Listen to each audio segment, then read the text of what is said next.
So the today's appointment is 11th of September 2024, right? So very, very auspicious day. It's Radha Ashtami, so happy Radha Ashtami to everyone. So without her blessings, we cannot even approach Krishna. So we have to always pray to Radharani for to engage us in our service, right? So let us start with being Radha Ashtami. There's a very beautiful bhajan, Radhe Jaya Jaya Madhava Jayate. We'll just sing that and then start. We just share that screen also, so we can also maybe you can follow.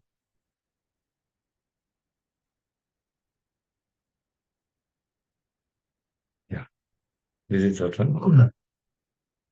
Song name is Radhe Jaya Jaya Madhava Jayate for Guru Swami. So just read the translation first. It says, O Radha, O beloved of Madhava, oh, you are worshipped by all the young girls of Gokula. All glories unto you, all glories unto you. You who dress yourself in such a way as to increase Lord Damodara's love and attachment for you. O Queen of Vrindavana, which is the pleasure grove of Lord Hari. O new moon that has arisen from the ocean of King Vrishabhanu.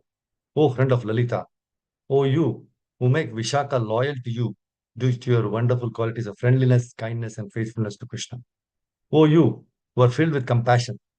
O you whose divine characteristics are described by the great sages Sanaka and Sanatana. O Radha, please be merciful to me. Jai. Radhe Jaya Jaya Madhava Daite. Radhe जय जय माधव दैथे गोकुल तरुणी मंडल महिते गोकुल तरुणी मंडल महिते राधे जय जय माधव दैथे गोकुल तरुणी मंडल महिते दामोदर रति वरधन वेशे दामोदर रति वरधन वेशे हरिनिष्कुट वृंदा विपिनेशे हरिनिष्कुट वृंदा विपिनेशे राधे जय जय राधे जय जय माधव दैथे गोकुल तरुणी मंडल महिते वृषभानुदधि नवशशिलेखे वृषभानुदधि नवशशिलेखे ललिता सखी गुण रमित विशाखे ललिता सखी गुण रमित विशाखे राधे जय जय राधे जय जय माधव दैथे गोकुल तरुणी मंडल महिते करुणा कुरुमयी करुण भरीते करुणा कुरुमयी करुण भरीते सनक सनातन वरण चरीते सनक सनातन वरण चरीते राधे जय जय राधे माधव दैथे गोकुल तरुणी मंडल महिते राधे जय जय माधव दैथे गोकुल तरुणी मंडल महिते गोकुल तरुणी मंडल महिते गोकुल तरुणी मंडल महिते जय राधा रानी की जय राधाष्टमी की जय गौर हरि हरि को So welcome all of you for this Bhagavatam session. Thank you very much. It's a very, very auspicious day. to hear Srimad Bhagavatam also. So we are very fortunate to be here. So let us start Bhagavatam. Today we will be discussing from 4th canto, 7th chapter, verse number 14. Om Namo Bhagavate Vasudevaya. Om Namo Bhagavate Vasudevaya. Om Namo Bhagavate Vasudevaya. Narayanam Namaskritya Naram Chaiva Narottamam Devim Saraswatim Vyasam Tato Jayam Udhirayet. Before reciting the Srimad Bhagavatam, which is a very means of conquest, one should offer respectful obeisances unto the personality of God Narayana, unto Narayana Rishi, the supermost human being, unto Mother Saraswati, the goddess of learning, and unto Srila Vyasadeva, the author. Nashta prayesha badreshu nityam bhagavata sevaya bhagavati uttama shloke bhaktir bhavati naishtaki. By regular attendance in classes in the Bhagavatam and by rendering of service to the pure devotee, all that is troublesome to the heart is almost completely destroyed, and loving service unto the personality of Godhead, who is praised with transcendental songs, is established as an irrevocable fact. So, Hare Krishna. So, today we'll be discussing this verse, 4th canto, 7th chapter, verse number 14. And the lyrics for this is just like the Brahma Samhita tune. Like Chintamani Prakara Satma Shukalpa Vriksha. The same tune. So, we'll be hearing, okay? Vidya Tapo Vritadharan Mukatasma Vipran Brahmatma Tattvam Avitum Pratamam Tvamas Asrak Tad Brahmanan Paramasarva Vipatsupasi Pala Pashuniva Vibho Pragrahita Dandaha Vidya Tapo Vritadharan Mukatasma Vipran Brahmatma Tattvam Avitum Pratamam Tvamasrak Tad Brahmanan Paramasarva Vipatsupasi Phala Pashuniva Vibho Pragrahita Dandaha Vidya Tapo Vritadharan Mukatasma Vipran Brahmatma Tattvam Avitum Pratamam Tvamasrak Tad Brahmanan Paramasarva Vipatsupasi Pala Pashuniva Vibho Pragrahita Dandaha. One Prabhu and Mataji can recite. Anybody, please.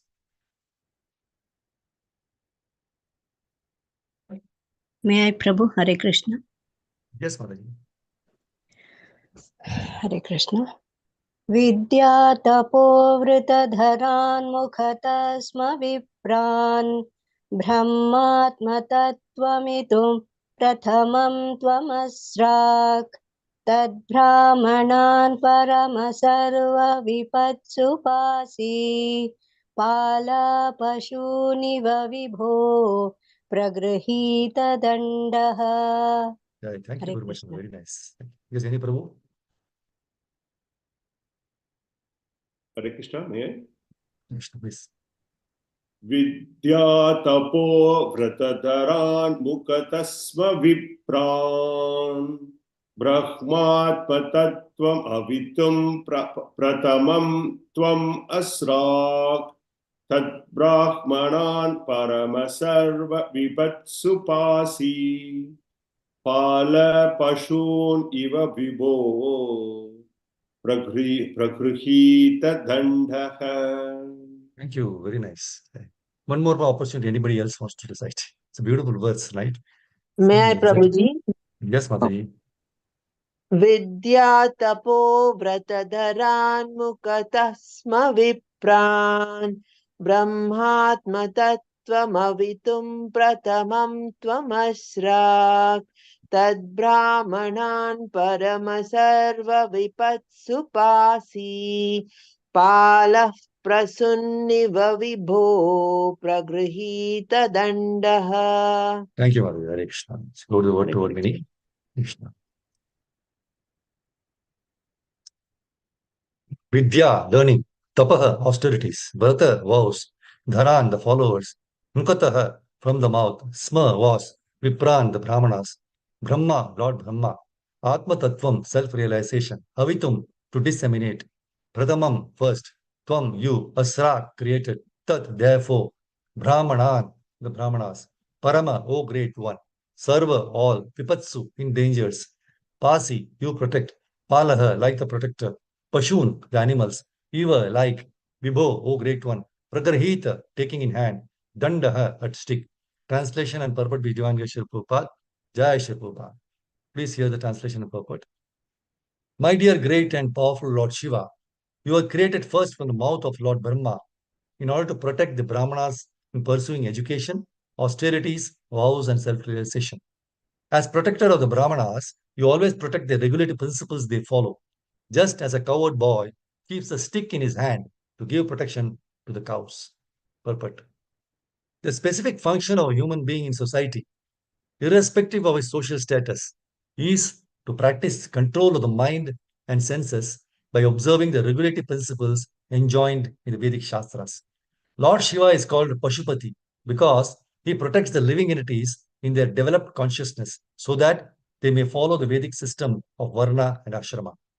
The word Pashu refers to the animal as well as to the human entity.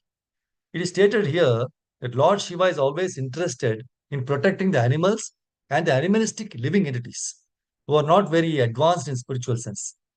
It is also stated that the Brahmanas are produced from the mouth of the Supreme Lord. We should always remember that Lord Shiva is being addressed as a representative of the Supreme Lord Vishnu. In the Vedic literature, it is described that the Brahmanas are born from the mouth of the universal form of Vishnu. The Kshatriyas are born from his arms, the Vaishyas from his abdomen or waist, and the Shudras from his legs.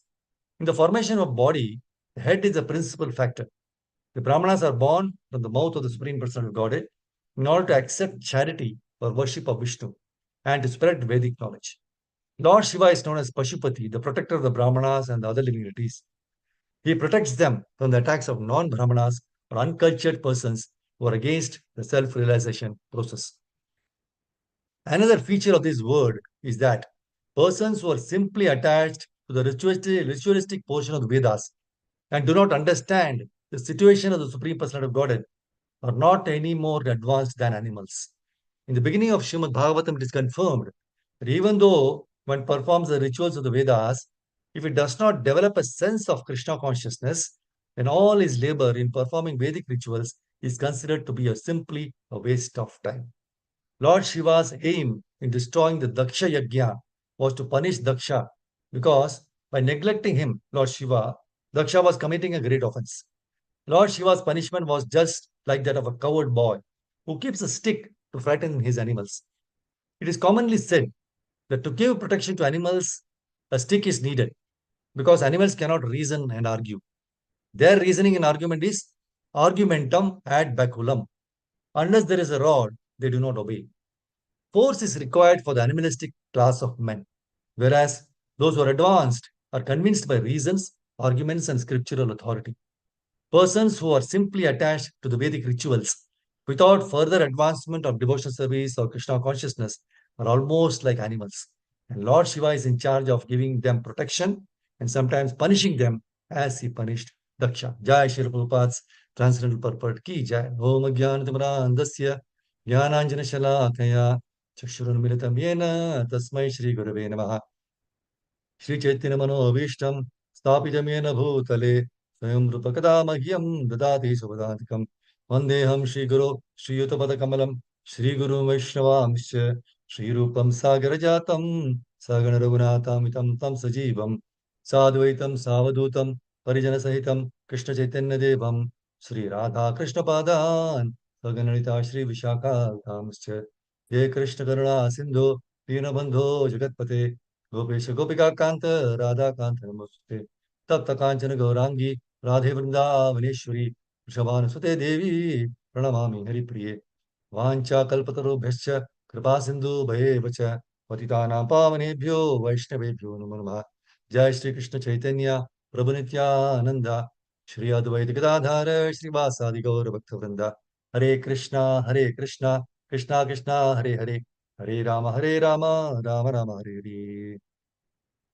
योऽन्तः प्रविश्य मम वाचमिमां प्रसुप्तां सञ्जीवयति अखिलशक्तिधरस्वधाम्ना अन्यां च हस्तचरणश्रवणत्वगादीन् प्राणानमो भगवते पुरुषाय तुभ्यम् कं करोति वाचालं पङ्गं लङ्घयति गिरिं यत्कृपातमो वन्दे परमानन्दं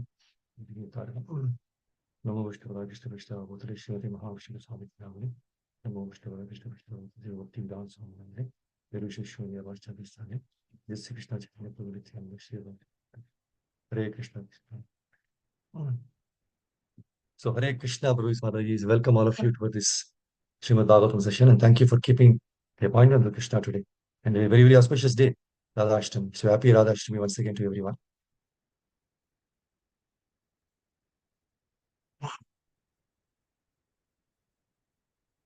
See, actually in this chapter, the chapter is entitled The Sacrifice Performed by Daksha. And previous one was Brahma satisfies Lord Shiva, right? Okay. So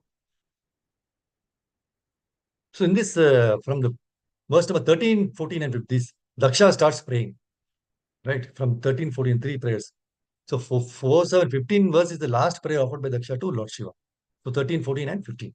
So these three verses, that is 4, 7, 13, 4, 7, 14, and 15. And we are discussing 14 today.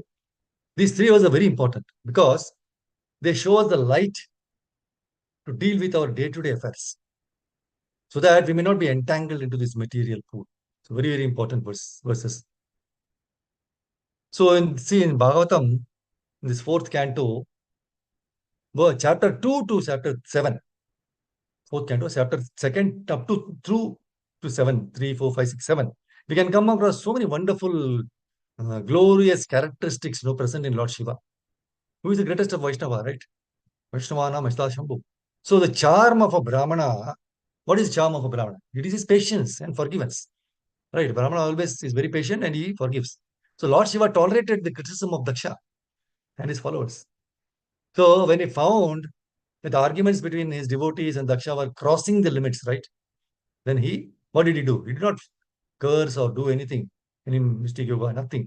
He just left the place. See, initially, not knowing the power of the Supreme Lord's devotees, okay, Daksha had insulted both Lord Shiva and his wife Sati. And for this offense, he was punished. And his head was replaced by the head of a goat. So, but later, when he realized his mistake, he repented for the same. Mentally repented.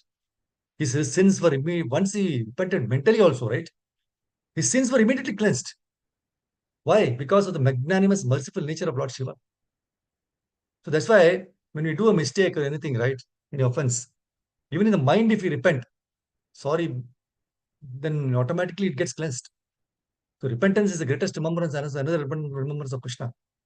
See, Bhagavatam 4, 7, in the 10th verse in this chapter, it says, no, at that time, when Daksha saw Lord Shiva, who rides upon a bull, Daksha just saw Lord Shiva, right, who rides upon a bull, his heart, which was polluted by envy of Lord Shiva, right, was immediately cleansed. Just as the water in a lake is cleansed by autumn rains.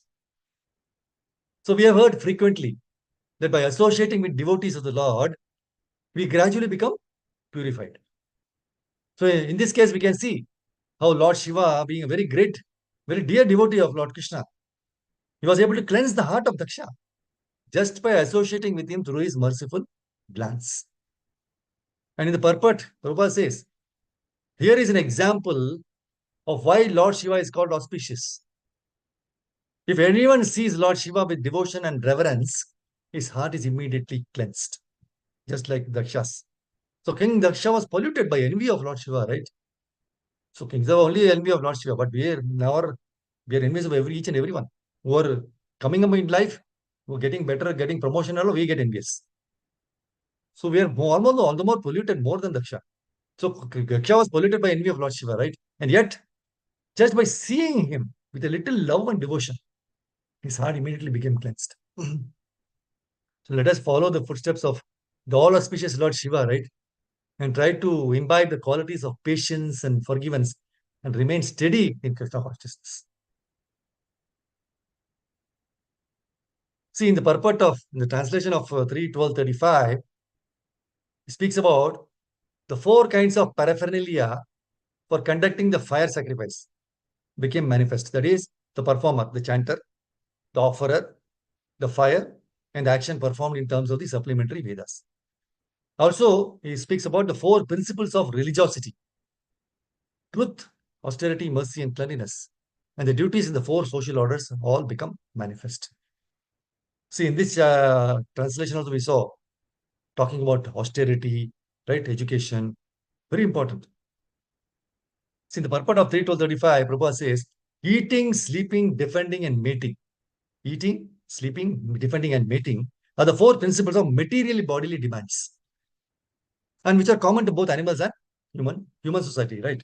So, to distinguish between human society from the animals, there is a performance of religious activities in terms of social status and orders of life, varna and ashrama, right? So, they're all clearly mentioned in the Vedic literatures and were manifested by Brahma when the four Vedas were generated from his four mouths. So, the duties of humankind in terms of the statuses and social orders were established. Why? To be observed by the civilized man. So, those who are traditionally follow these principles, they are called, as Prabhupada says, Aryans or progressive human beings. See, in this we saw four things, right? But it's four principles of religiosity. That is truth, austerity, mercy, and cleanliness. See, the king quality, which is the king quality? There are a lot of qualities. Which is the king quality? That is austerity. Austerity is the greatest king of qualities, right? Getting up early in the morning for a Mangalati is the greatest austerity. So we have to be austere. So it is very easy to remember these four things: austerity, cleanliness. So you take out the first letter. A is austerity and C is cleanliness. And our AC Bhaktivedanta Swami Prabhupada. So you will never forget, right? Just remember his initials: AAC, austerity and cleanliness. And then M is for mercy and T is for truthfulness. So without AC, Bhaktivedanta Swami, we are empty. So we will never forget these things, right? So we have to create such acronyms, right?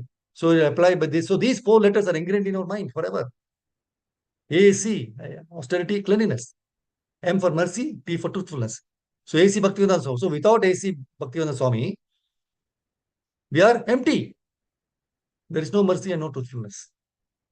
So every second of our existence, we should examine whether we are austere or not, whether we are clean or not, whether we are performing all the merciful activities, whether we are truthful in our behavior. We have to examine ourselves. So these things, if we daily examine, then one day we will definitely be austere, we will definitely be clean, we will definitely be merciful, and we will definitely be truthful. Again, Prabhupada said, austerity, cleanliness, mercy, and truthfulness, the basic principles of religion, they prepare the ground for the reception of advancement in spiritual knowledge.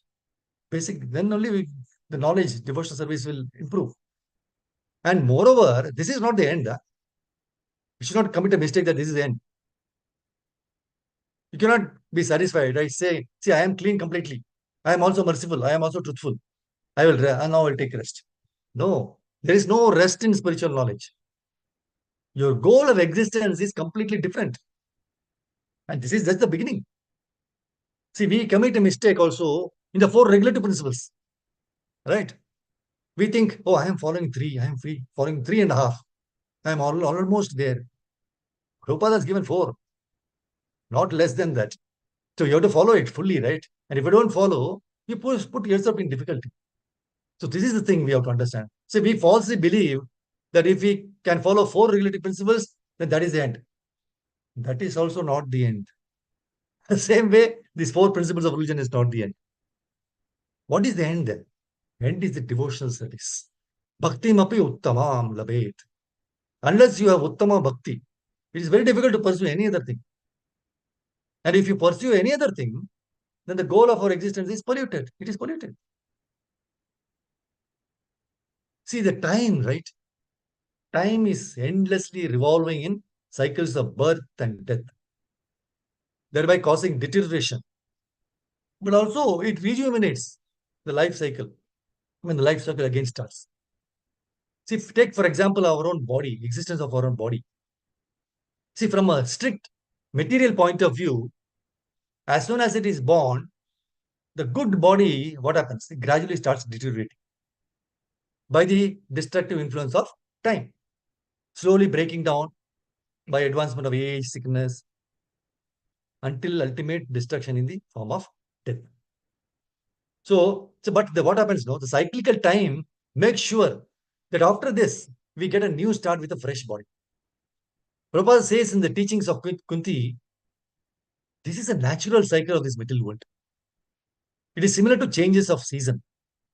See, after spring comes summer, after summer comes fall, and then winter, and then spring again. Similarly, after day comes night, and after night comes day. So just as these cyclic changes takes place one after another, we change from one body to another. And it is natural to conclude that after leaving the present body, we shall receive another body. Bhutva bhutva praliyati.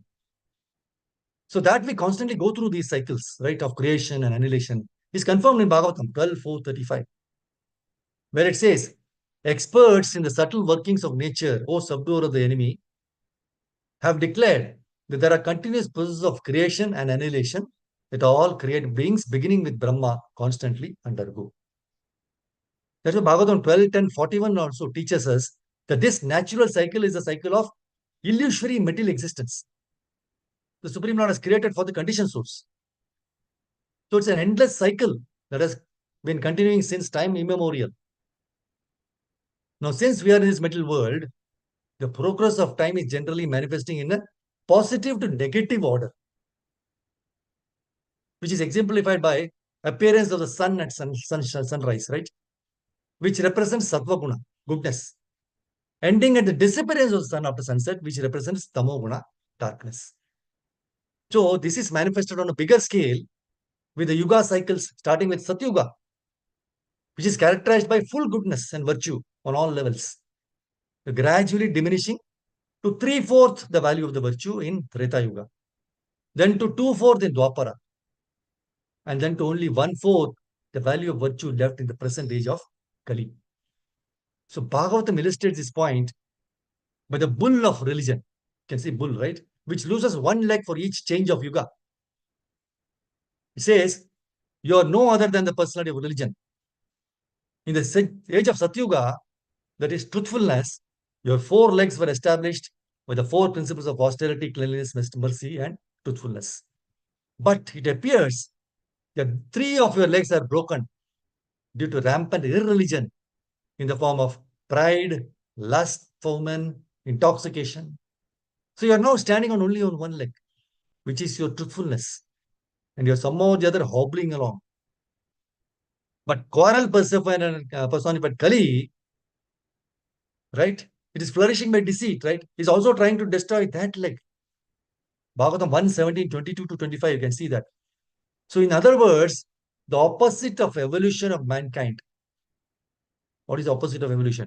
Deterioration of mankind is taking place under the influence of time on a general scale. But again, the importance, cyclical feature of the time element, it constantly makes sure of rejuvenation or rebirth of all things destroyed. Once it is destroyed, again it comes back, right? So, Sattva Guna, which is the material representation of the eternally stable spiritual state, is there providing goodness. But it is always a struggle, to maintain because time deteriorates everything. So, Bhagavatam explains that at the completion of one cycle of the 4 yugas, everything has deteriorated to utter ruin, right? But when the yuga starts on a fresh with Satyuga, again there is light and goodness in all respects. So, however, actually we have choice to step out of this time cycle We have the choice. Kala Chakra altogether, we have the choice to get out of it. A cycle or chakra indicates something that goes on endlessly, right? So in that way, Chaitanya Mahaprabhu, incarnation of God, no, for this percentage of Kali, explained the Lord also has a spiritual time cycle called Leela Chakra. Very important point he said. Leela Chakra is also there. One is Kala Chakra for us. Leela Chakra for Krishna, spiritual time cycle called Leela Chakra. That is, it is given in Chaitanya Chaitamrita Madhya Leela 20.393. The cycle of the Lord's pastimes turns like a wheel of fire. Thus, Krishna exhibits his pastimes one after the other in every universe. So, how it is done? Prabhupada explains very nicely.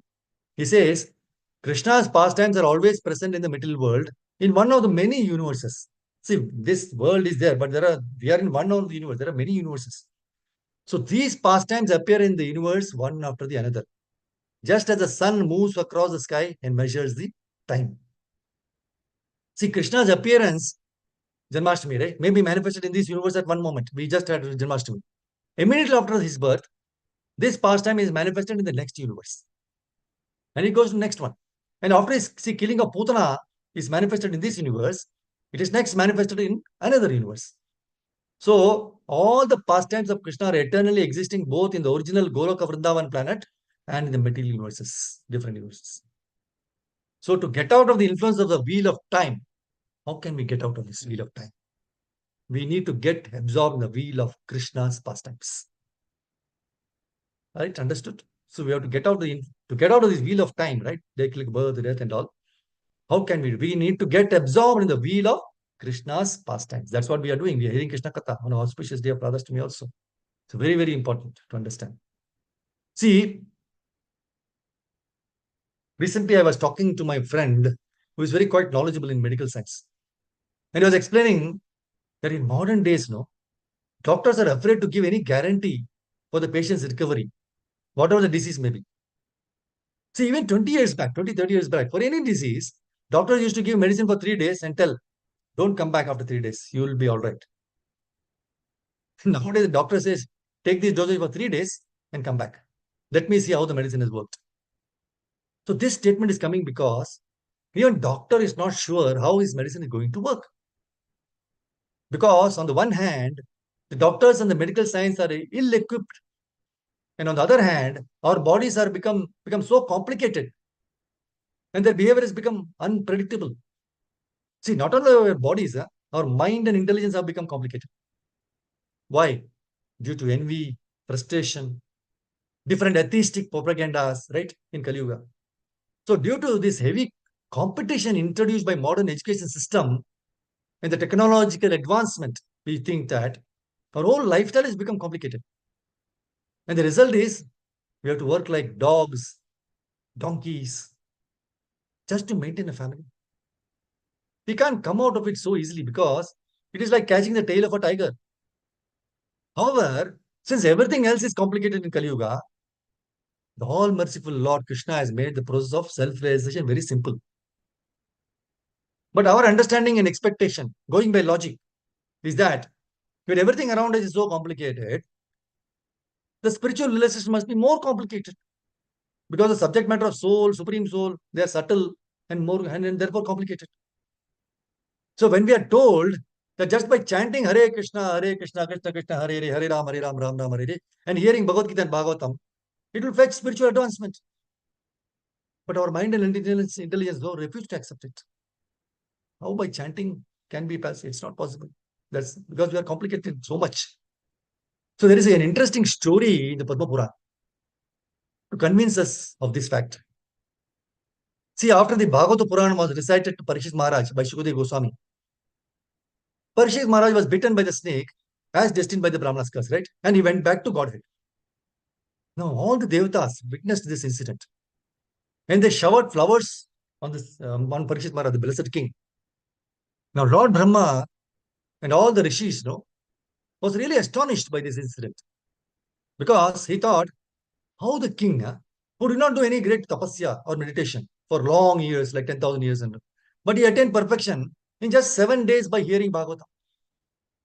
That means, what about all the other spiritual sadhanas mentioned in the scriptures, such as meditation, performing karma yoga, jnana yoga, or great sacrifices for years together. What about those? So with this question, Lord Brahma arranged for a comparison of all the spiritual sadhanas with Bhagavata Purana, Bhagavata Shravana. He created a celestial balance, Tula, in Satyaloka, in which he placed all the spiritual sadhanas on one side and hearing of Srimad Bhagavatam on the other side. The result they saw was wondrous. All the other sadhanas, such as yoga, austerities, they were very light. And the side on which the hearing of Bhagavata Purana was placed was heavier and went down. So all the assembled rishis and Lord Brahma were very much surprised by seeing this. Then all the rishis, headed by Lord Brahma, concluded that this scripture called Bhagavata Purana is the self-same form of the personality of Godhead. And in the age of Kali, hearing and reading of this Bhagavata Purana is bestows speedy entrance into Shiva Vaikuntha, the spiritual kingdom of God, just by hearing Bhagavad.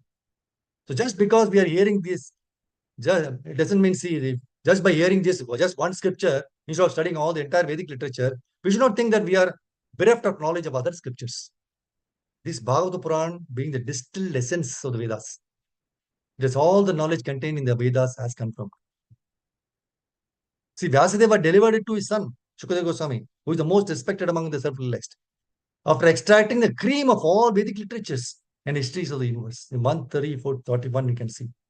So let us pray at the feet of Guru, Prabhupada, and Krishna and all the devotees so that we'll get some taste in chanting the holy names and understand the sublime teachings of this great Bhagavata Purana. See, the entire social structure of Varna and Ashrama is a cooperative system. And it is meant to uplift all to the highest platform of spiritual realization. See, the Brahmanas, they are intended to be protected by the Kshatriyas. Okay. And the Kshatriyas are also intended to be enlightened by the Brahmanas. So the purport of 322.4, Prabhupada says, when the Brahmanas and Kshatriyas cooperate nicely, the other subordinate divisions, like Vaishyas or the mercantile people and the Shudras, the laborer class, they automatically flourish. So the entire elaborate system of Vedic society was therefore based on the importance of the Brahmanas and Kshatriyas. See, the Lord is a real protector, but he is unattached to the affairs of the protection. See, he creates Brahmanas for the protection of the Kshatriyas and Kshatriyas for the protection of the Brahmanas. But he remains aloof from all the activities. Therefore, he is called Nirvikara, without activity. He has nothing to do. He is so great that he does not perform action personally, but his energies act. So the Brahmanas and Kshatriyas and anything that we see are different energies acting upon one another. See, although individual souls are all different, the super self or super soul is the supreme personality of Godhead. See, individually one self may differ from others in certain qualities and may engage in different activities, such as those of a Brahmana, Kshatriya, or Vaishya. But when there is complete cooperation among different individual souls, the supreme personality of Godhead, super soul, Paramatma, being one in every individual soul, is pleased and gives them all protection because he is there in the heart of everyone.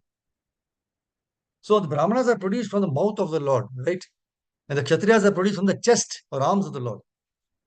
If the different castes or social sections, although apparently different occupied in different activities, nevertheless act in full cooperation, then the Lord is pleased. So Brahmana, Kshatriya, they all act in cooperation, then Krishna is very much pleased. So this is the idea of the institution of 4 Varnas and Ashramas. If the members of different Ashramas and Varnas, they cooperate fully in Krishna consciousness, then the society is well protected by the Lord without doubt. There is no doubt about it. That is exemplified in Bhagavatam 11.5.2. See, the Brahmanas are the face of the Supreme Lord, right? So therefore, according to Vedic civilization, whenever there is any ceremony, the Brahmanas are sumptuously, they are fed, right? Now, because Brahmanas are considered to be the mouth of the Supreme Lord, the business of mouth is to speak and to eat. So Brahmana's business is to speak Vedic knowledge, distribute Vedic knowledge. So Vedavadi, that is their speaking.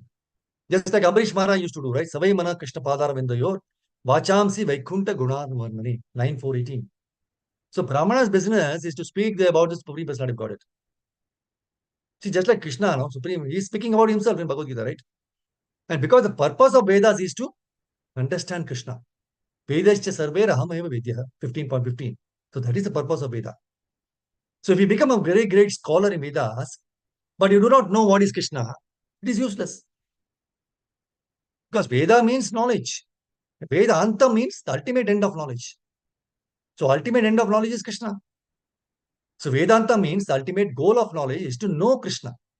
That is Vedanta. The Vedanta does not mean anything else. Because Krishna says, Vedascha sarve aham eva Vedya. So that is Vedanta. And he also confirms Vedanta with Vedanta Krit Chaham, right? I am the compiler of Vedanta philosophy, and therefore I know perfectly well what is Vedanta. Sarvasya Chaham Hridisannivishto Matasmritirjnanam Aham Vedam, right? So therefore, we follow the instructions of Krishna. Then you are completely in knowledge of the Vedanta. That's all. That is Vedanta philosophy.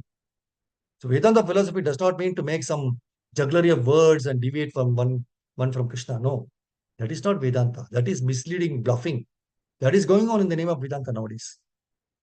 The purpose of the Vedas is to propagate the transcendental knowledge of the absolute truth. So the Brahmanas were created from the mouth of the Supreme Person, and therefore they are meant to spread the knowledge of Vedas in order to spread the glories of the Lord. In Bhagavad Gita also, Krishna says that all the Vedas are meant for understanding the Supreme Personality of Godhead. It is especially mentioned here.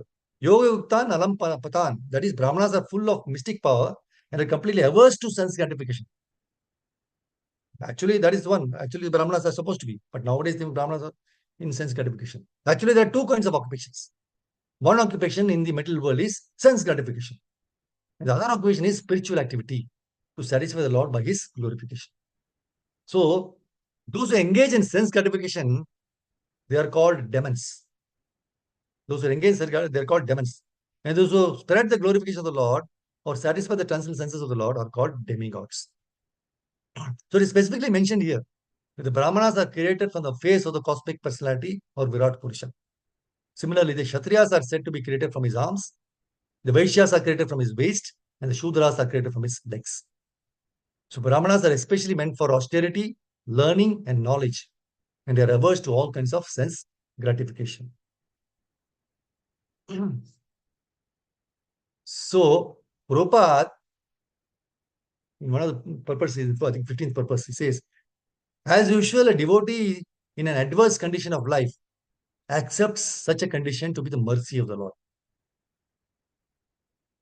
Because now Daksha also is for repenting and saying it's mercy of so actually the insulting words used by Daksha against Lord Shiva were enough to have him thrown perpetually into hellish life, right?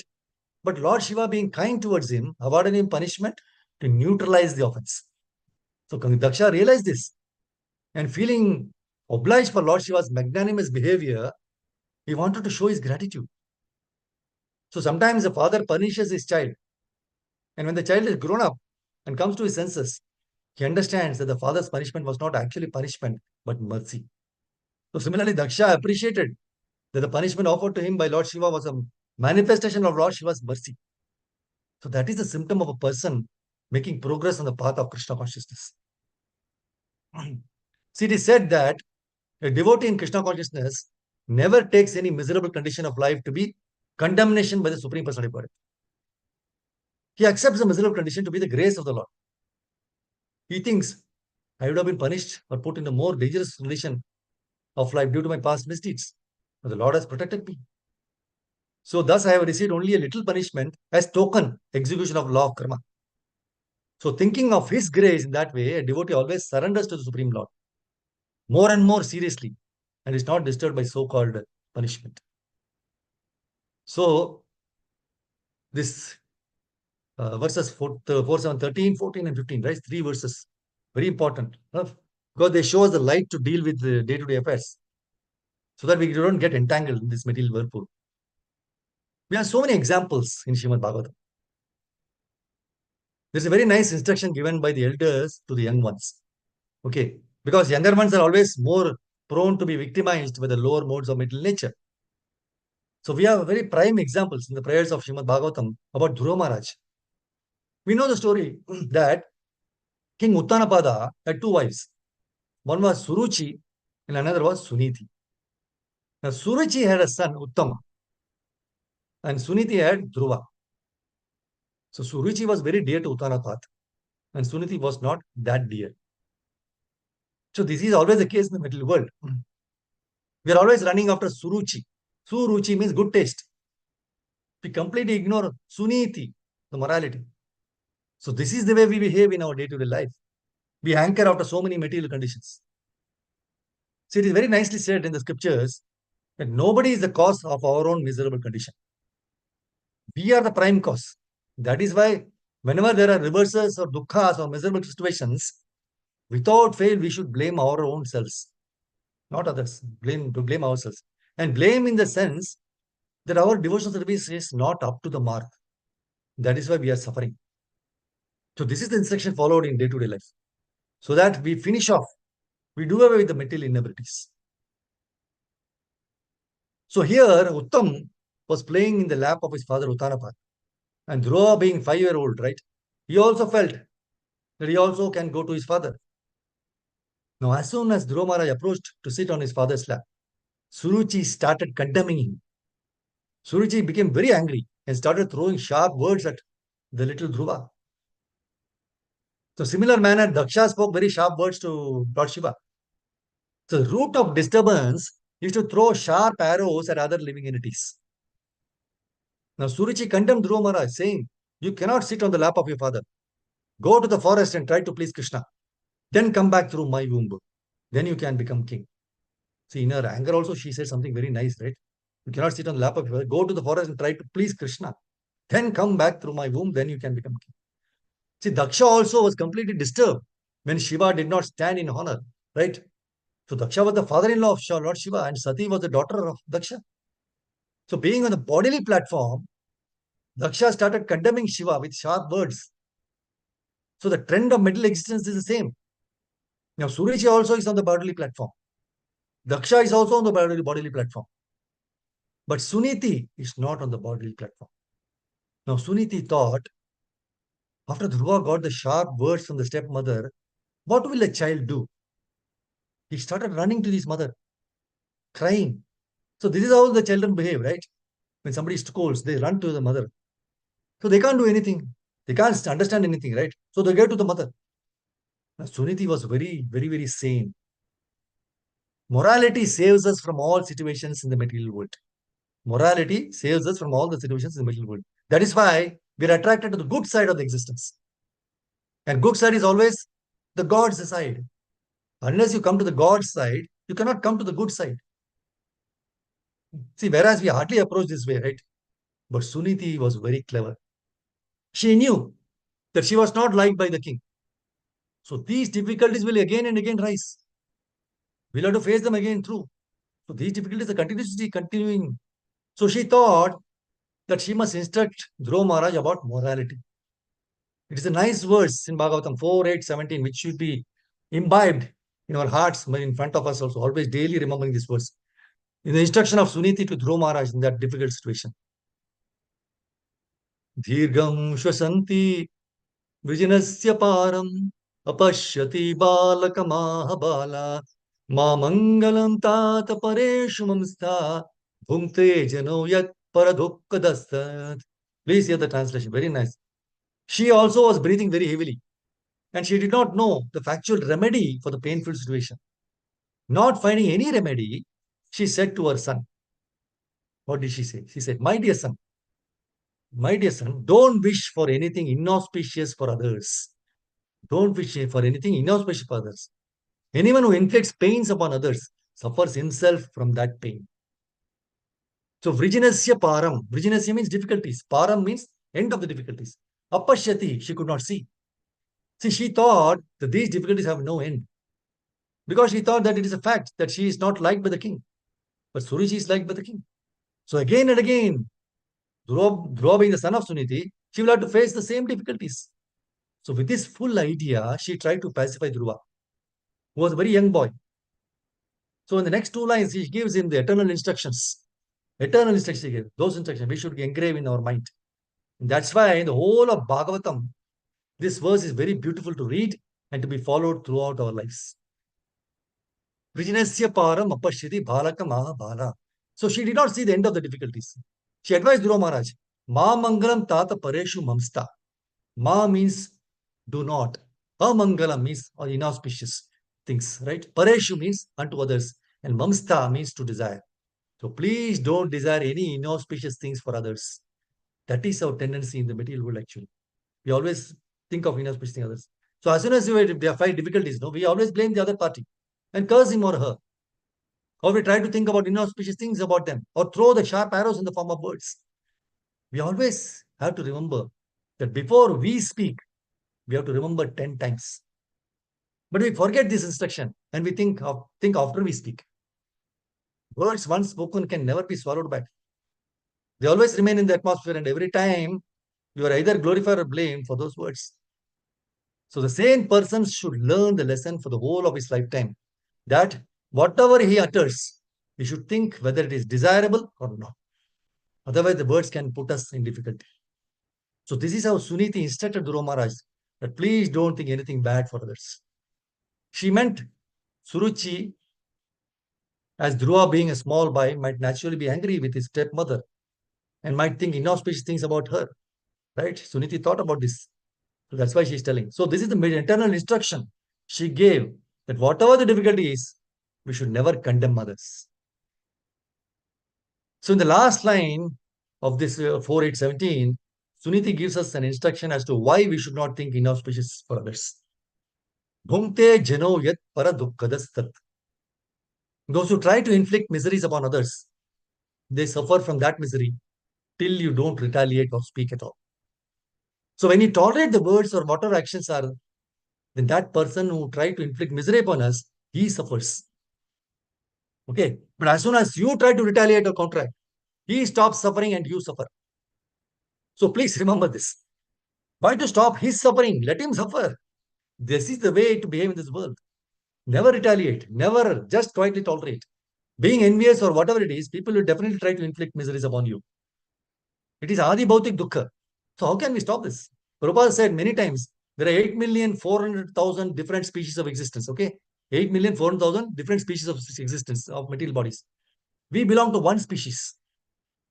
So 8,400,000 minus one species will inflict misery upon you. How many? So how can we stop? It is impossible. So that which is impossible, why we should try? We should not try. That is the instruction of Suniti. Please, please, please remember this. Daksha retaliated immediately. Daksha could have very well tolerated, because he's the elder one, right? Being father-in-law of Lord Shiva, he could have just ignored the insult. Amanina manadena. Instead of ignoring insult, he flared up and see the horrible result. That Sati had to quit the body. So this is the result of not tolerating the insult. If we don't tolerate insult, we don't really know what result will be there. Daksha did not think about it. He said, I am father-in-law of Shiva and he must stand up. So when the whole assembly stands up, why this rascal is not standing? He didn't know that the rascal is his own son-in-law. Son-in-law means must always be glorified. Otherwise, the daughter is in trouble. If at all somebody throws arrows at us, then mungte jano yat para dukkadastat. This is how we should behave. Let him suffer. If you retaliate, you will suffer. So why should we take the suffering? This is the same way to get out of the situation. And unless we understand this very clearly, it is very difficult to behave sanely in these situations. So Suniti gives us the morality. And apart from this morality, she convinces us very correctly that man or woman who try to inflict misery on you, they have to suffer till you retaliate. So if you don't retaliate, they suffer. So this is the best way to get out of the situation. And nobody can blame you. If you tolerate, nobody can blame you. Krishna stands on the altar, and when the dacoit comes, murderer comes, or saint comes, small boy comes, he knows that these are all rascals. And even then he smiles at everybody. And then we suffer for our mistakes. He's not telling us anything, right? But then we start thinking, we should not do this mistake. So this is how he suggests from within our heart. Outside, he doesn't do anything at all, because he knows that bhumte jano yat para dukkadastat. So this is the eternal principle from Srimad Bhagavatam. This should guide us throughout our life, like the lighthouse. See, on the sea coast, there are lighthouses, right? And the light goes on revolving. So in our lifetime, throughout our life, this should be the lighthouse. Bhumte jano yat para dukkadastat. And the result is that if we follow this instruction, then we will not get entangled in any situation. And whoever does anything they will have to suffer the reactions of their karma. So this is how we can escape. Daksha could have very well escaped from the situation and saved his own daughter. But because he did not tolerate, see the horrible result. He had to lose his daughter. His own head also he has to lose. His head was transplanted with goat's head. Beautiful transplantation, right? Don't think that we are only transplanting now. They had transplantation even millions of years ago. And after getting the goat's head, he comes to the senses. He could have come to the senses in the beginning itself. Before losing his own daughter, before losing his own head, the situation could have been very well tolerated and he could have saved himself from the situation completely. To be more precise, because he was on the bodily platform, he behaved in a certain way and the result was very horrible. Then he came to his senses and prayed to Lord Shiva. 13, 14, and 15 we saw these three verses. So we close with the last, reading the last paragraph of this purport, where it says, another feature of this word is that persons who are simply attached to the ritualistic portions of Vedas do not understand the situation of Supreme Personality of Godhead are not any more advanced than animals. In the beginning of Srimad Bhagavatam, it is confirmed that even though one performs the rituals of Vedas, if it does not develop a sense of Krishna consciousness, then all his labor in performing Vedic rituals is considered to be simply a waste of time. So Lord Shiva's sorry, Lord Shiva's aim in destroying the Daksha Yajna was to punish Daksha. Because by neglecting him, Lord Shiva, Daksha was committing great offense. Lord Shiva's punishment was just like that of a coward boy who keeps a stick to frighten his animals. So it is commonly said that to give protection to animals, a stick is needed because animals cannot reason and argue. Their reasoning argument is, Prabhupada says, argumentum ad baculum. That is, unless there is a rod, they do not obey. So force is required for an animalistic class of men. Force is required for animalistic class of men, whereas those who are advanced are convinced by reasons, arguments, and scriptural authority. So persons who are simply attached to Vedic rituals without further advancement of devotional service or Krishna consciousness are almost like animals. Very powerful statement Prabhupada made. Persons who are simply attached only to Vedic rituals, no people chanting mantras, this everything, yajna, fire, so many things are there. But without further advancement of devotional service or Krishna consciousness are almost like animals. And Lord Shiva is in charge of giving them protection, sometimes punishing them as he punished Daksha. So the point is, devotee of the Lord or the Vaishnava does not take anything without offering to the Lord. Now, since the Vaishnava dedicates all the results of his activities to the Lord, he does not taste anything eatable which is not first offered to Krishna. And the Lord also relishes giving to the Vaishnava's mouth all eatables offered to him. So it is clear from this word, from 316.8 purport, that the Lord eats through the sacrificial fire and the Brahmana's mouth. So many articles like grains, ghee, etc. are offered in sacrifice for satisfaction of the Lord. The Lord accepts sacrificial offerings from the Brahmanas and devotees. And whereas somewhere else it is stated that whatever is given for the Brahmanas and the Vaishnavas to eat is also accepted by the Lord. So it is said that he accepts offerings to the mouths of Brahmanas and Vaishnavas with even greater relish. So the conclusion is that if one can feed a Brahmana or a Vaishnava, it is better than performing hundreds of thousands of sacrifices. And in this age, Kali Yuga, therefore it is recommended Hare Nama, Hare Nama, Hare Nama, Hare Nama Kevalam, Kalau Nastya Nastya Nastya Katiranyata. Chanting the holy name of the Lord. Hare Krishna, Krishna Krishna, Hare Hare, Hare Ram, Ram Hare Hare. Is just chanting this mantra and pleasing the Vaishnavas are the only means to elevate oneself to spiritual life. Thank you very much, Mataji. Hare Krishna. Granthra Srimad Bhagavatam ki jai, Shri Prabhupada ki jai. Tagok Hare Guru. Vancha Kalpataru Vich Kripa Sindhu Bhayevacha. Patitanam Pavani Vishnu. Hare Krishna. So very auspicious Radhashtami. Happy Radhashtami to everybody also. And very, very fortunate to assemble and hear this Bhagavatam Katha today. Hare Krishna. Hare Krishna Prabhuji. The Yeah. rereading of the last of the purport of the verse for today towards the end was, I felt as if it's a whip crack for us, just as a cowherd boy is holding a stake. So it is for me, I thought, and it is for me, Prabhuji. Thank you. Thank you, I Mata. felt Hare Krishna. Thank you, Mataji, for hearing patiently, trying to understand. If anything, you have any questions, anything to share, please go ahead. Otherwise, we'll stop here.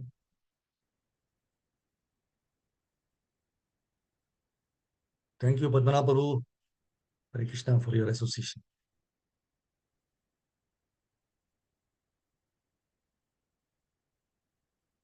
Okay.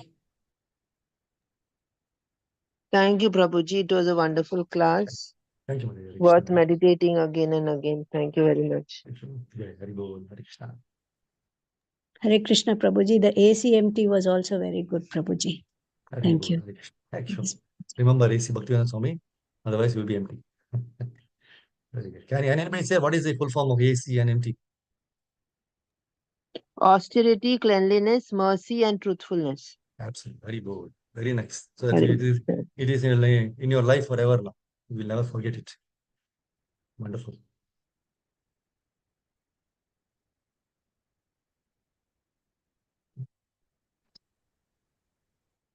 Okay. Nothing else is there. We'll stop. Otherwise, thank you very much, Prabhujis and Matajis. Hare Krishna. Thank you, Prabhuji. Hare Krishna. Hare Krishna. Okay, so stop here now. I think Prabhu is already left. He made me a host. So I'll need to close myself. So thank you, Prabhujis, Matajis. Hare Krishna. ग्रंथराज Shrimad Bhagavatam की जय, राधाष्टमी महोत्सव की जय, शिर गोपाल की जय, अनंत कोटि वैष्णव